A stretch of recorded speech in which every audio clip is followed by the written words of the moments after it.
I only prepared enough food for my family. What do you mean by that? Even though I was invited to the dinner, there was only an empty plate in front of me. Don't get me wrong, but I never intended to become family with poor people like you. I just wanted to make that clear today. My daughter-in-law looked at me with a sneer as I stood there speechless. It seemed like this was her way of harassing us. Michelle's attitude was condescending. I had known since the first time we met that she looked down on us quite a bit. You should be grateful that I even married your son. John may have a good face, but he's a boring man. Well, he's a decent husband, so I won't divorce him. Unable to argue any further, I decided to leave as she instructed, but I wasn't going to stay silent about this. Hello, it's me. I made a call to someone who could bring her to despair. My name is Kim.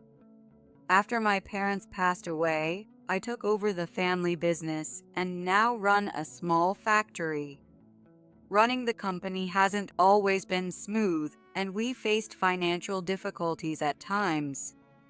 But with the help of my accountant, Robert, we've worked hard together to overcome challenges and grow the business.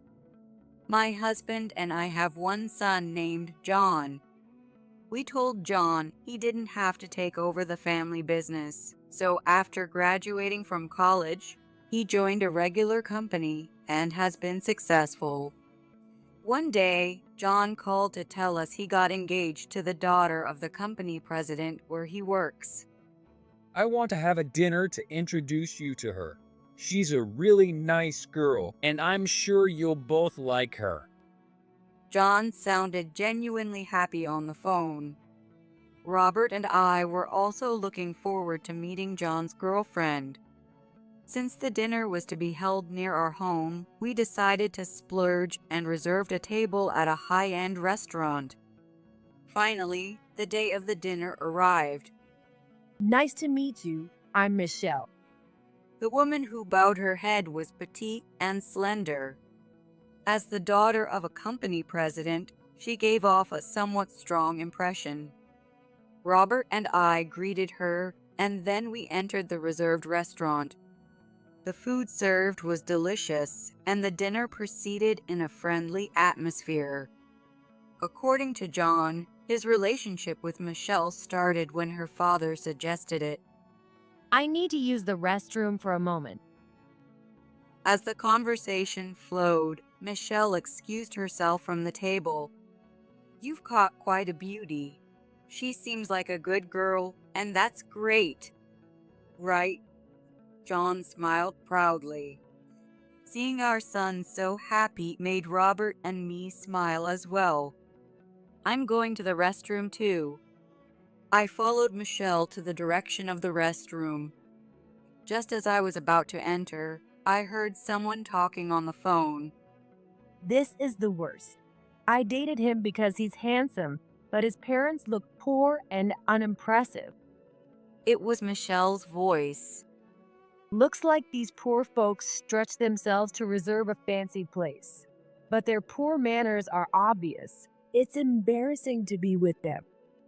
It seemed she was complaining to a friend, mocking us. Poor folks. I guess she might see us that way as a president's daughter, but she didn't have to insult us like that. Angry, I quickly left the restroom and returned to our table. What's wrong? You look upset. Robert asked, worriedly noticing my inner turmoil. It's nothing. I'm just having so much fun that I might have drunk a bit too much. I might be tipsy. I brushed it off. Even though I had accidentally discovered Michelle's true nature, I couldn't bring myself to tell the blissfully happy John. Michelle returned to the table, smiling as if nothing had happened. Because of that, the dinner ended with me feeling uneasy. Everyone probably has one or two things they keep hidden. Although I didn't have a good impression of her, I decided not to tell John and kept it to myself. A little while later, John and Michelle got married.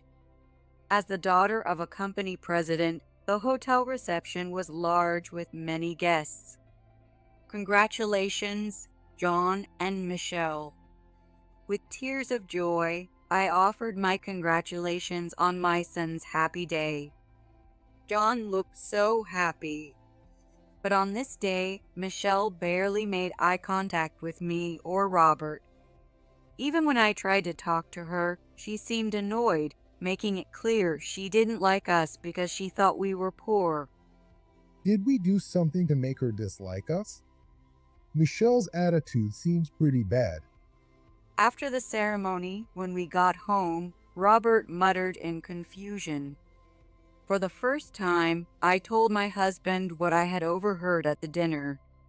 I can't believe she has such a side to her. We can't tell John. He's so happy. Besides, she seems normal in front of him. We just have to keep quiet. That's probably best. But I hope nothing bad happens in the future.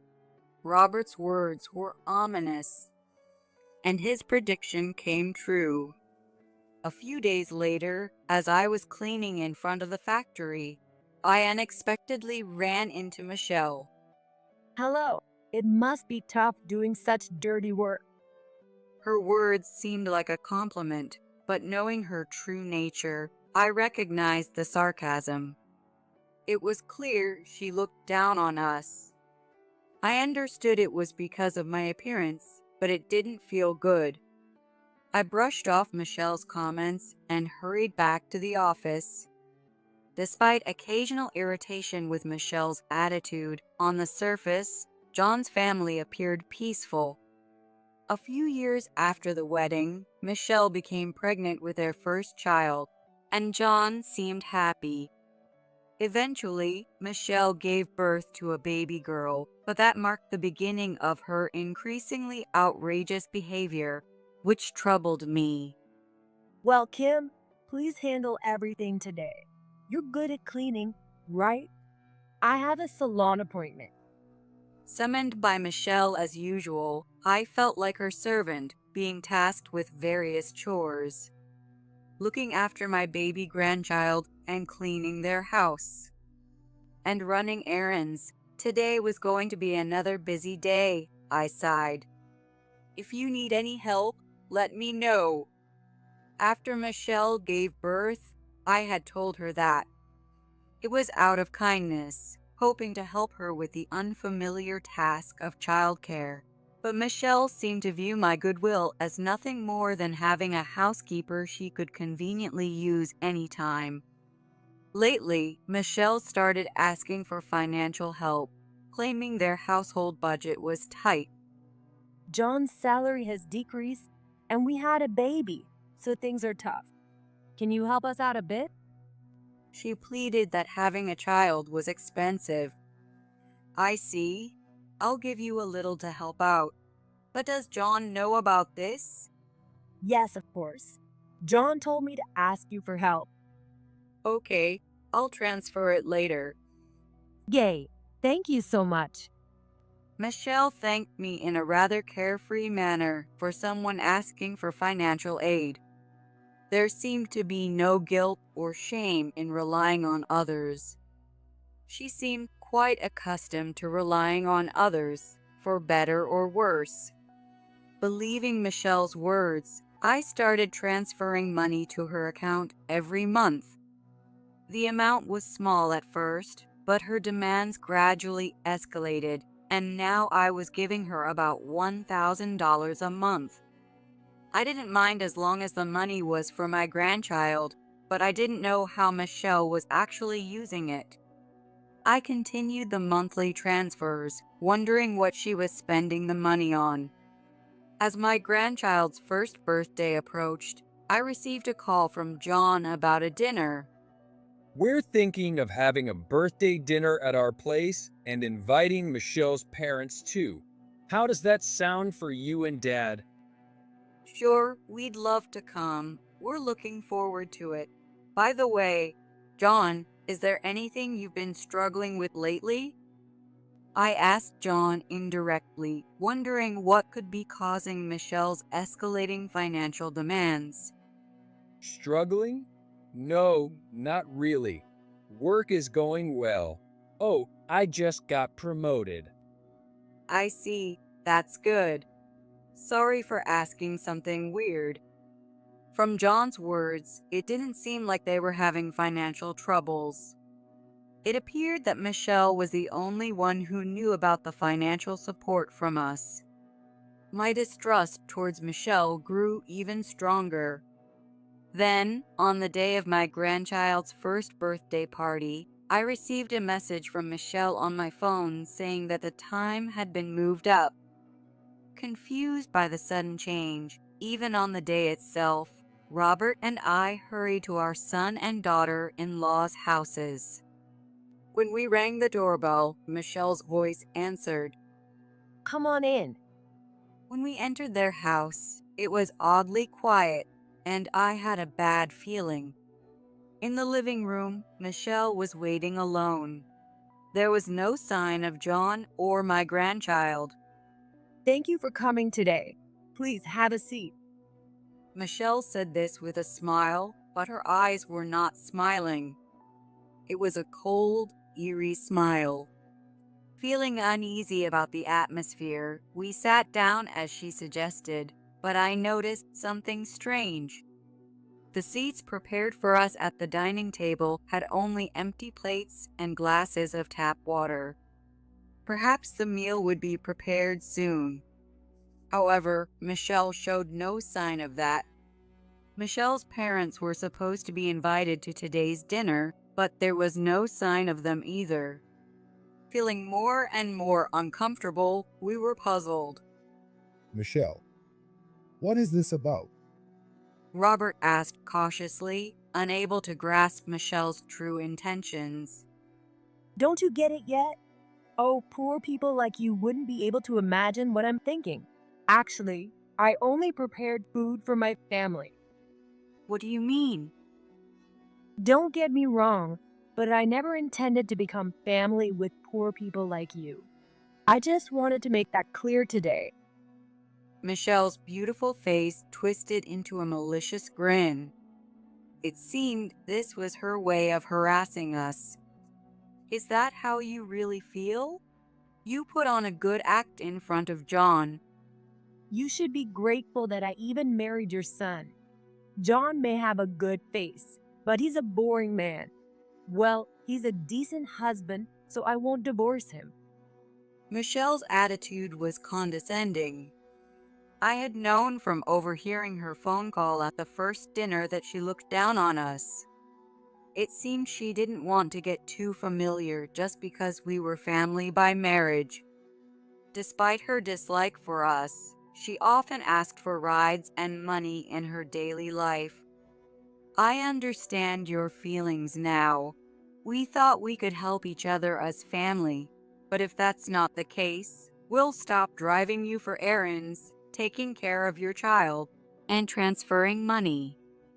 If she doesn't get along with us, so be it. If she stops involving us altogether, we can avoid any further unpleasantness. When I made this suggestion, her response was shockingly unreasonable. Don't decide that on your own. I need a housekeeper who can help me when it's convenient for me. So, keep helping me and keep the money sending. What are you talking about? Do you realize how unreasonable you're being? I gave birth to your grandchild, didn't I? It's only natural for you to do that much. Michelle's argument was selfish and nonsensical. No matter how much you dislike us, we have the right to see our grandchild. We don't need a meal, and just let us see John and our grandchild. No way. You should be grateful I invited you at all. Drink that water and leave. I want to spend time with my family alone. What does John think about this? He'll be shocked if he finds out what you're doing. John is out shopping with our baby. I'll tell him you had to cancel at the last minute, so just go. Leave quickly. We have a family-only dinner in an hour.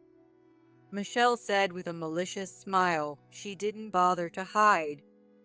Robert and I were speechless at her outrageous behavior. We never had a good impression of her, but we didn't realize her personality was so twisted. Unable to argue any further, we left as we were told. I was having mixed feelings on the way home, and Robert murmured, After all this, we can't just continue as usual. "Yes, we tried to get along with her in our own way, but it seems impossible. Let's stop transferring money to her from now on." I had put up with being treated like a maid and sending money, thinking it was for her good, but I had reached my limit. She acted so arrogantly because she believed she was in a higher position. But I wasn't going to stay silent after being humiliated like that. As soon as we got home, I made a phone call. The person I called was my employee at my company. "Hello? Cancel that plan we discussed." I had wanted to get along with the woman my son chose, but Michelle was the one who picked a fight first. "I won't hold back from now on," I muttered quietly to myself. 2 hours later, while I was at home, the doorbell rang unexpectedly. When I opened the door, a man stood there with a grim-looking Michelle beside him. I recognized the man. He was Michelle's father, Rick. I deeply apologize for my daughter's behavior. Come on, you fool, apologize.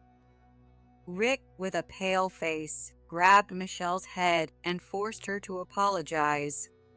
Why should I apologize to them? Michelle screamed hysterically. It seemed she didn't understand why she was brought here. You may not know, but Kim is a major business partner of our company. No way. That small town factory? And she was doing janitorial work. Yes, I do clean there. It's part of my daily routine. But as your father said, I am indeed the president of one of your father's company's major business partners. I hadn't mentioned it to you. Is that true? If I'd known. John hates benefiting from his parents' achievements. He always said his parents' success had nothing to do with him. That's why he didn't join our company and started working elsewhere. That's probably why he didn't tell you much about us. If the current business deal falls apart, it would significantly impact their revenue. But why would the president of such a large company do janitorial work? That factory is my roots, inherited from my parents. So I make it a point to clean it myself daily. And after cleaning, I head to the main office. I regularly visited the site. I continued the chores to ensure the employees could work comfortably. Rick, I'm sorry, but we'll be terminating our business relationship. It seems your daughter doesn't like me. My words left Rick and Michelle wide-eyed in shock. Please, I beg you. I'll make her apologize. Please don't cancel the deal. Let go, Dad. I will not apologize to them. You're still saying such things. As the two argued, John appeared there with his child in his arms. Mom and Dad, I'm sorry for everything. I didn't realize what Michelle was really like. John bowed his head to Robert and me, looking genuinely remorseful. After Michelle told us to leave, I had called John to talk. He had heard everything and was in shock at Michelle's true nature. I really loved you, but now that I know your true colors, I can't stay married to you. John had started noticing something off about Michelle a while after their marriage. He grew suspicious when he saw new furniture and branded items appearing in their home and noticed Michelle frequently leaving their baby with others and going out. So John secretly hired a detective to investigate Michelle. It turned out that Michelle had been frequenting host clubs even before she married John. Right after giving birth, she would leave her baby with me or John and go out to have fun with men she met at the clubs. The reason she asked me for money was likely that she couldn't fund her nightclub's expenses with the money John gave her for living expenses. Was the reason you said you had no money because you were spending it on men you met at the clubs? Wait a minute. Money? I haven't heard anything about that.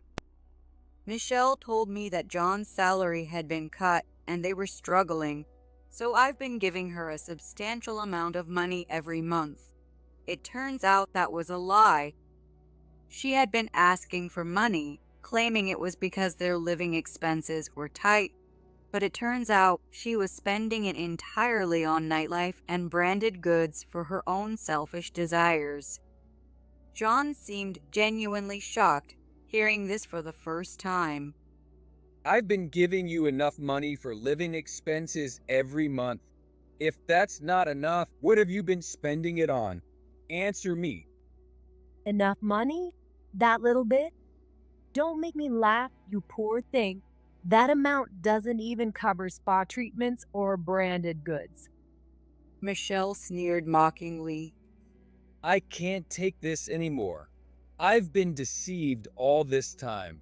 Michelle, is this child really mine? Michelle's expression turned guilty, indicating the truth. It's true. I can't believe this. I trusted you. No, it's a misunderstanding. I was just shocked and couldn't speak. Of course, it's your child. Contrary to her words, Michelle's face showed clear panic. Then you won't mind a DNA test. I can't trust you anymore. We'll have a thorough test done. Michelle fell silent at the mention of a DNA test. Even without seeing the test results, her reaction made it clear the child wasn't John's. Also, Rick, I have something to discuss with you.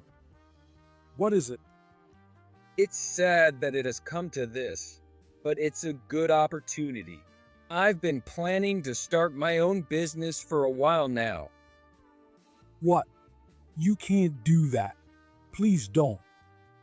Rick pleaded, but John shook his head.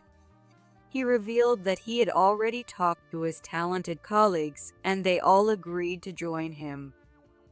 You're going to poach my employees? I've given you so many opportunities. Is this how you repay me? I intended to continue working for your company as my wife's father, but I can't forgive someone who betrayed me and attacked my parents even before the marriage.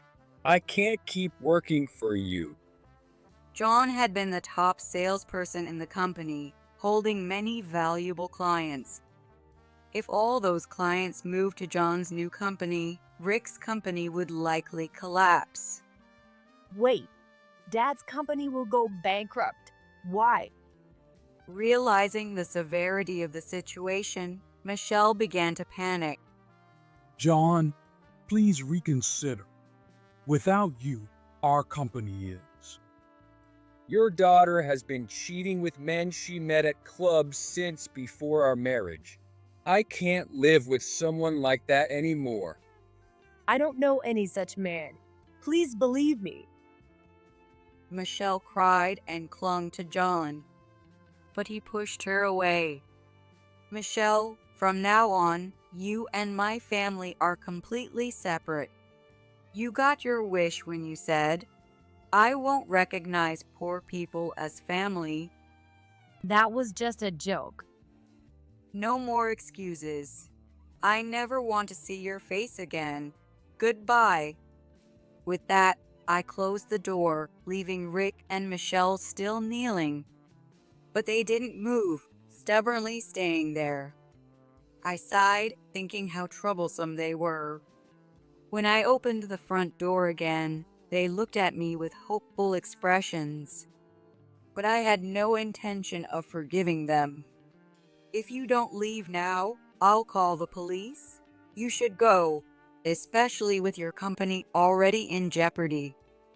At my words, they quickly stood up and left. 6 months later, Rick's company went bankrupt. The employees who had worked under him were divided between my company and the new company John started. We took custody of the child, and John became a single father, working hard and taking care of the child every day. When Michelle and John divorced, she said she didn't want the child because she couldn't raise it. While Robert and I were furious, John volunteered to take the child. When I asked if he was truly ready to raise a child that wasn't his, John replied, I can't see this child as anything but my own. Even without a mother, I'll raise her well. Hearing his determination, we decided to support him. After that, Michelle was disowned by her father and tried to move into her boyfriend's apartment. However, the host quickly abandoned her, saying he had no use for a poor woman now that her father's company had gone bankrupt. Despite everything she had done, Michelle showed up at our door again. Please, I apologize for what happened before. Just help me. I have no place to live and I'm desperate. Michelle bowed deeply, almost scraping her head on the ground, but I felt no sympathy. She was still wearing branded items.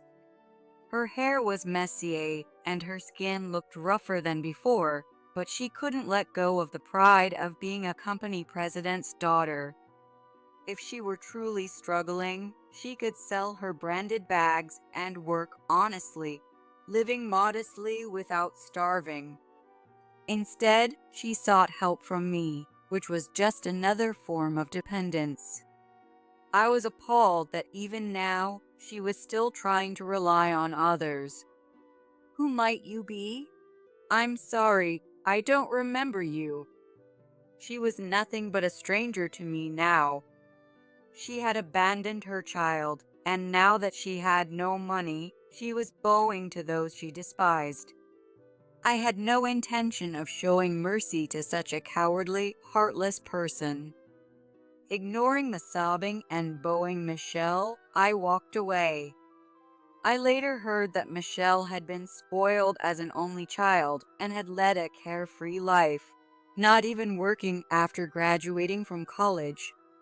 She got a job at her father's company through connections, but her arrogant personality made her unwelcome. I was tricked by that old woman. Now I'm penniless because of her.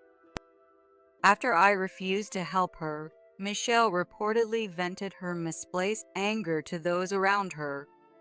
Afterward, she tried to find a job on her own and applied to several companies, but her arrogant and haughty personality caused her to be rejected at every interview. Reluctantly, she ended up working as a cleaner for a company she once looked down on to earn a living. Never having done real work before, she faced harsh treatment from her colleagues. To support herself, she had to work hard no matter how tough it was. For someone who had always relied on others, this was a good lesson. Perhaps in time, her personality would improve and she would learn some basic decency. Meanwhile, John's company was steadily growing, expanding its business. The grandchild we took in was growing up well without a mother and would start elementary school next year. John was in a good relationship with an employee from his company and was planning to get married soon. We met his fiancée at an introductory dinner, and she was a straightforward and genuine woman. I was really down after last time, thinking I had no eye for people. But this time, I'm sure it'll be fine. John said with an untroubled smile. and as he said, his family life after his remarriage seemed to be going well. Our grandchild had grown very attached to the new mother, and they looked like a real family. I was worried about how things would turn out, but now I can finally relax. Peace had come to our family, and my heart was full of happiness. Hoping this happiness would continue, I changed into my work clothes and headed out to do my daily cleaning routine.